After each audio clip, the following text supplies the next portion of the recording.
আপনি কি এমন এক জাতি সম্পর্কে শুনেছেন যারা তাদের দেহে কাদার তৈরি মুখোশ পরে নিজেদের শত্রুদের ভয় দেখায়? আজ আমরা কথা বলবো পাপুয়া নিউগিনির আশারো উপজাতির ম্যাটম্যানদের সম্পর্কে, এক রহস্যময় এবং বিস্ময়কর কাহিনী যেখানে সংস্কৃতি, ইতিহাস এবং কল্পনা মিশে রয়েছে।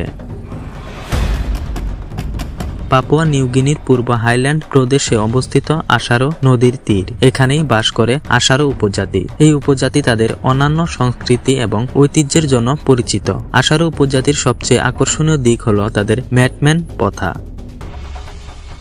ম্যাটম্যান বা কাদামানব হলো আশারো উপজাতির একটি বিশেষ ঐতিহ্য। তাদের মতে এক সময় তারা শত্রুদের থেকে নিজেদেরকে রক্ষা করার জন্য এই ভীতিকর মুখোশ তৈরি করেছিল। প্রচলিত কাহিনীতে একদিন আশারো উপজাতির লোকেরা শত্রুদের দ্বারা আক্রান্ত হয়। পালানোর সময় তারা কাদায় পড়ে যায় এবং তাদের দেহ কাদায় ঢেকে যায়। পরবর্তীতে যখন শত্রুরা তাদের দেখতে পায়, তারা ভাবে এই কাদামানব অশুভ আত্মা। এতে শত্রুরা ভয়ে পালিয়ে যায়। এই কাহিনী প্রেরণা জুগিয়েছিল ম্যাটম্যান প্রথার জন্মকে। কাদামাটির তৈরি মুখোশ এবং শরীরে সাদা কাদার প্রলেপ, যা দেখতে ভীতিকর এবং রহস্যময়। ম্যাটম্যানদের মুখোশ তৈরি হয় স্থায়ী কাদামাটি এবং প্রকৃতির রং ব্যবহার করে। মুখোশগুলোতে সাধারণত বড় বড় চোখ এবং ধারালো দাঁতের নকশা থাকে।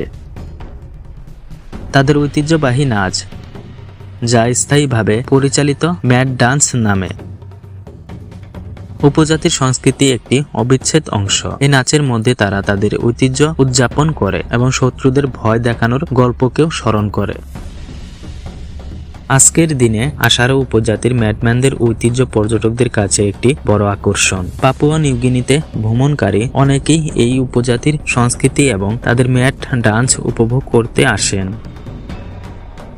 তাদের ঐতিহ্য শুধু স্থায়ীদের জন্য নয়, বরং সারা বিশ্বের মানুষদের জন্য এক অনুপ্রেরণা। এটি প্রমাণ করে কিভাবে প্রাচীন ঐতিহ্য নতুন যুগেও টিকে থাকতে পারে। আশারো ম্যাটম্যানরা আমাদের শিখিয়েছেন কিভাবে সৃজনশীলতা এবং ঐতিহ্যের মাধ্যমে আমরা বিপদকে মোকাবেলা করতে পারি।